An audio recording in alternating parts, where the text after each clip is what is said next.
I'll openly say, loved my dad. He was a good human, but he wasn't my hero. Welcome to Focus Focus. Voices leading change. Over the last couple of days, I've been lucky enough to have a good conversation with someone who is a bit of a Tokoroa legend from where I grew up, and is an All Black legend, Kevin Mealamu. Shout out to Protect for Life and Te Vira and Kevin's business that works alongside families in the insurance space. But it was an awesome conversation that I had with them over the last couple of days, talking through some aspects, and Kevin was able to deliver a message regarding his role in relation to the lessons that he's learnt from sport, and being obviously a high performer, 2 World Cups, multiple titles here and there, and being the individual that he is. And the one big thing that he spoke to that really resonated with me and is something worth talking to as we go into the Christmas break was the role of his dad. Now, I'll openly say, loved my dad. He was a good human, but he wasn't my hero. I guess that stings a little bit saying at the moment, but I'm okay to be vulnerable in that space about this, because actually hearing Kevin's admiration for his father and what he has always done, which is selflessly serve, is a true highlight for me in the kōrero that we've had in the last few days. And I think it's so important in that space, because for me personally, for those that do know, I have been a dad for a long time actually, so 25 years with my son Cortez, and then my 2 babies are nearly 10 and 7. And the role of a dad and what it applies to in business is actually quite critical.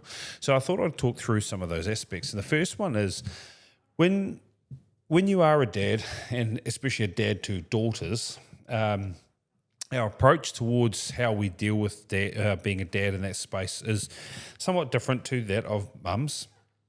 But ultimately, the goal is to try to be someone they really look up to, and someone that they know they can trust and they can go to in times of need, and they can seek out counsel and seek out advice, and they are going to create a situation where they're not going to want to tell you some things, and they're not going to want to share some certain things and all that sort of stuff. But ultimately, they know that if they come back around, they are safe and they are loved and they are cared for in that essence. And actually, a lot of those principles apply to our business as well.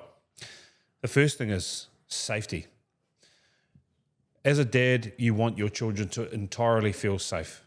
Now, I know that's not always a factor for lots of children in New Zealand, Aotearoa. That is a sad factor of life, that not all children are safe. But ultimately, we want our children to feel safe. Safety in the fact that they can be who they want to be, they can share what they want to share. Yes, they may do some things that might not apply or be relevant to what we're trying to do, or they might not even be things that we agree with. But ultimately, we want them to be safe in themselves, so that when they do feel safe, they can actually go out and grow and learn and feel comfortable to take risks. That is the same with your teams. If you don't build environments where your teaching teams feel safe, where they feel part of something, where they can have a go and fail and still get picked back up and still be dusted off and patted on the back, then we're not doing our job. And actually, safety has been a major part of any great team or great workplace that I've been part of. And safety is something that you must continually work on, you must continually focus on, and you must continually give emphasis to ensure that those other aspects are met. You must also praise a lot. That's important as a dad, and especially as a dad to daughters. Not praise for praise sake, but actually making sure that you know, see, and understand what your daughters or children need to be praised for. Praise is a powerful way to keep people moving forward. Praise is something that tells them that they are on the right track, that they are doing a great job, and that we are proud of their efforts. Praise is something that fills their cup, especially when it comes from a place of love, when it comes from a place of authenticity and transparency. Praise is a superpower way to ensure that your child feels safe. It is the same with your teams. You must find opportunities to go out and praise them. You must find conversations where you sit down and listen and admire what they are saying to you so that you can go out and praise them for what they're doing. When you're doing really, really well, it is because your teams are doing really, really well. And they are the conduit to it. They are the conduit to success. And going out and actually keeping your ear to the ground and making sure that you have an ability to authentically and transparently offer praise is one of the best ways to truly build a safe and inclusive culture. Love. Now, love isn't a real interesting one. I've read on different sides of the scale, you shouldn't love your teams at work and whānau and family and blah, blah, blah. And I've read about cultures and where staff culture shouldn't be treated like a family because blah, blah, blah, blah, blah. But actually, quite frankly, love as an aspect, love as a principle, love as a way to support your staff is a good and powerful thing in my experience. Now, obviously, I love my children with all my heart. And I am privileged to be their father. I'm privileged to be their daddy. I'm privileged to be part of their ongoing growth and journey. And I can also say there are some things that I don't entirely love that they do, but that does not mean that I don't love them. As individuals, I will always love them. I will always love what they bring to my life, even in tough times. And in that scenario, I guess we can say it is a love that knows no ends when it comes to your children. But when it comes to staff, and let me be clear about this, I can love all that they do. I can love their approach. I can love their nous. I can love their passion. I can love their enthusiasm, and I can love their skill set that allows them to really execute on doing great things in the workplace. I actually think that is something we can truly, truly love.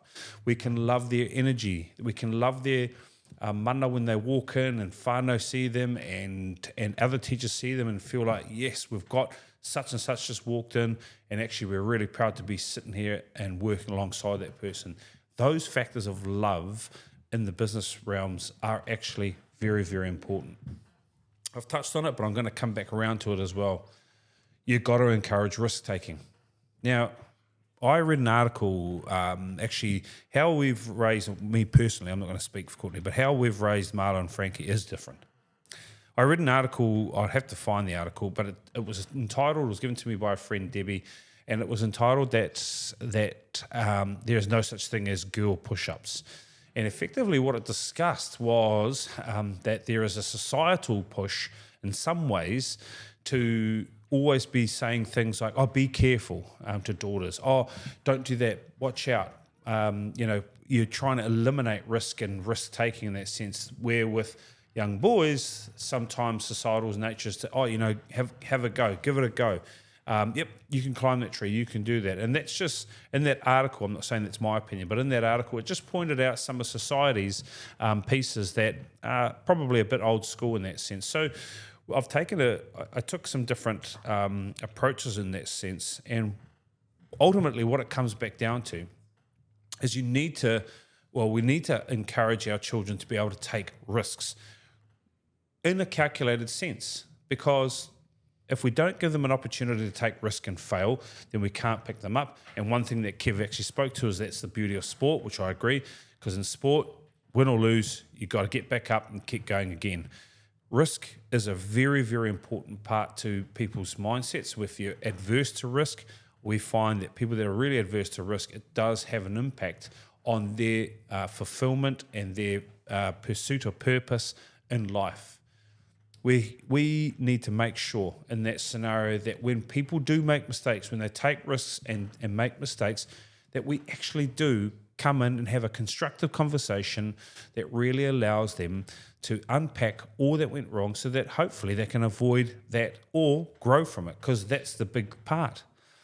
In this leadership council that we hear, we do talk often about the fact that if you are not failing or if you're not feeling pain, then you're not growing. That's the reality. If there isn't any level of pain or agony in your life, and I'm not meaning chaos, I'm meaning pain points or friction or something like that, then the likelihood of you growing is low. It's just lower. And that's the reality.